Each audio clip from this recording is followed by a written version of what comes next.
This video is brought to you by Practical Music Theory for the Rock Guitarist, my new book, which is a comprehensive guide to all aspects of music theory necessary for playing rock guitar.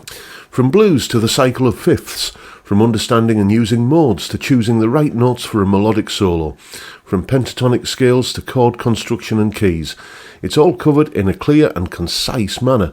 With accompanying video demonstrations, jam tracks and tabs, you'll learn to use the knowledge you gain in accessible ways that make sense for less than the cost of a few guitar lessons. Check out the link in the description for more details.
Hello chaps, welcome once again to John Robson Guitar Tuition. As always, I do hope you're well.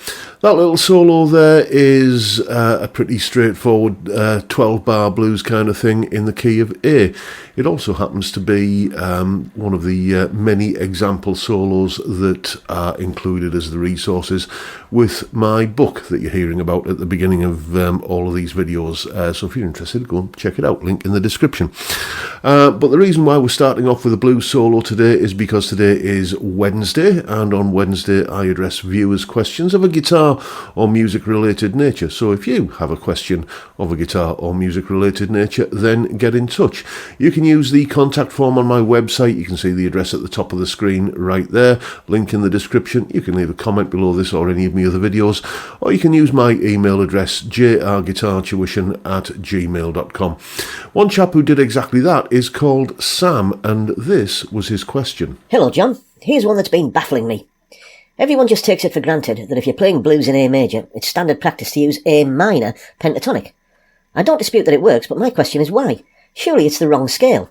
Can you enlighten me? So yes, why does a minor scale work in a major key?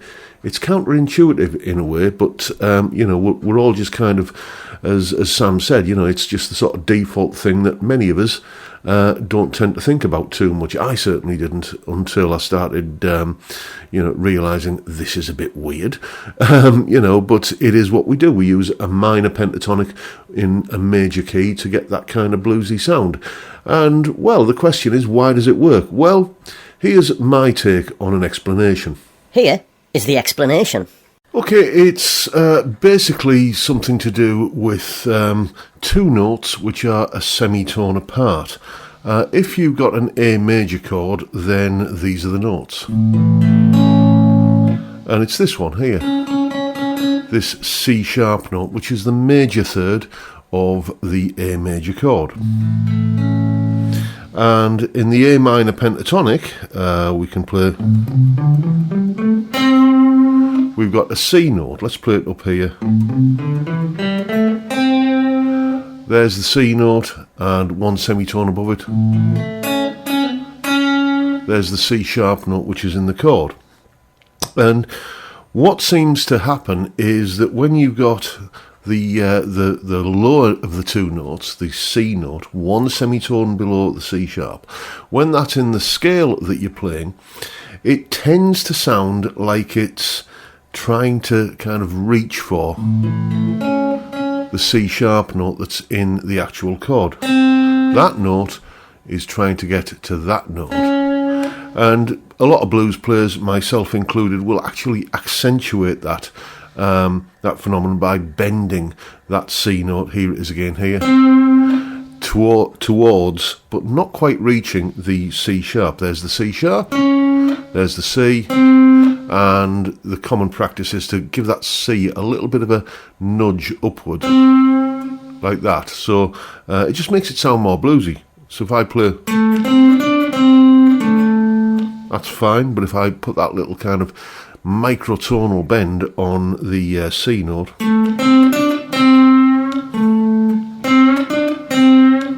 you'll notice that I'm not going all the way up to the C sharp. I'm just going, there's the C sharp, and I'm just bending this note slightly towards it, but not quite getting there. It gives the resulting music a sense of yearning and, you know, kind of reaching for something that is perhaps just beyond the horizon, which is entirely fitting with the sort of, you know, that kind of bluesy vibe. But if, on the other hand, you've got the A minor chord,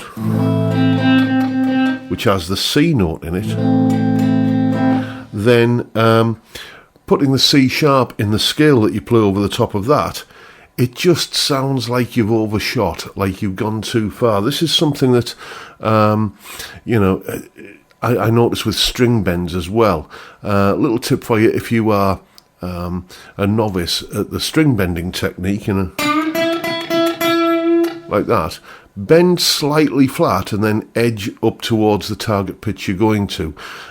You'll get away with that, and it'll sound possibly even more angst-ridden and yearning as a result.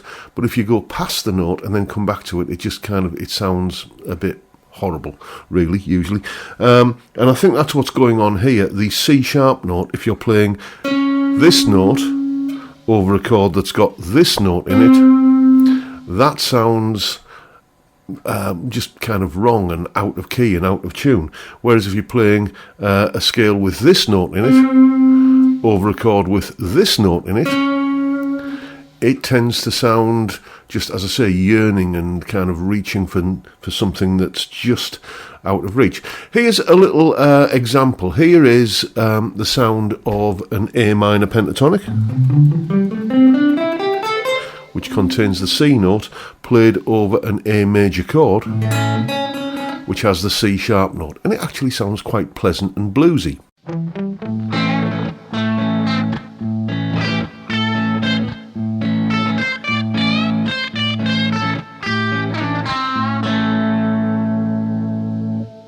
But yet, if we do that the other way around, if we play the C sharp note in the scale, the A major pentatonic,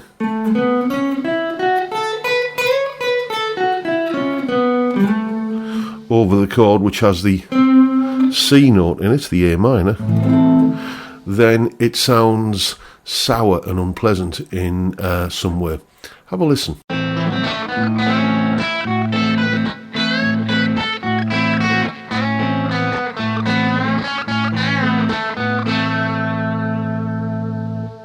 So, hopefully, point made. That second example there sounded not too pleasant at all, whereas the first one had that kind of nice bluesy tang to it. So, as a general rule, you know, the note that's going on in the lead guitar should be the one which is the lower of the two notes. That's why a minor pentatonic works over a major chord, but not the other way around. Now you know what to do. Go away and have some fun with it. So I'm not saying that is a definitive explanation, but it's the one that makes sense to me after, you know, kind of head scratching and puzzling it out for many a year, I suppose. But that's the way that it seems to make sense to me. Hopefully it does to you as well. By the way, the solo at the top of the video is fully tabbed out in both Guitar Pro and PDF formats, and you also get the clip of me playing it, that explanation you've just seen there, and the jam track to play along with for yourself. All of that is up on my Patreon page. There's the address link in the description. $3 or £3 a month gets you access to all of these additional resources that go along with these YouTube videos, and a massive, massive thank you to everyone who supports me in that, or any of the other ways, all of which are also downstairs in the description. But that is pretty much it for today, folks. Hope you've enjoyed the video and found it useful and informative and hopefully entertaining in some small way, and if that's the case, please hit the subscribe button and the notification bell if you haven't already done so, and why not drop me a like as well while you're at it. Don't forget the live stream every Friday, 5 p.m. UK time. We drink beer and talk about stuff, guitar and music related mainly, but anything can and usually does crop up. It's a great way to kick off the weekend, and I'd love to see you there if you can make it. But for now, I'll bid you all a good day and say thank you so much for watching. Thank you for your time. Look after yourselves, folks. Stay well, stay safe, and above all, stay sane. Bye for now.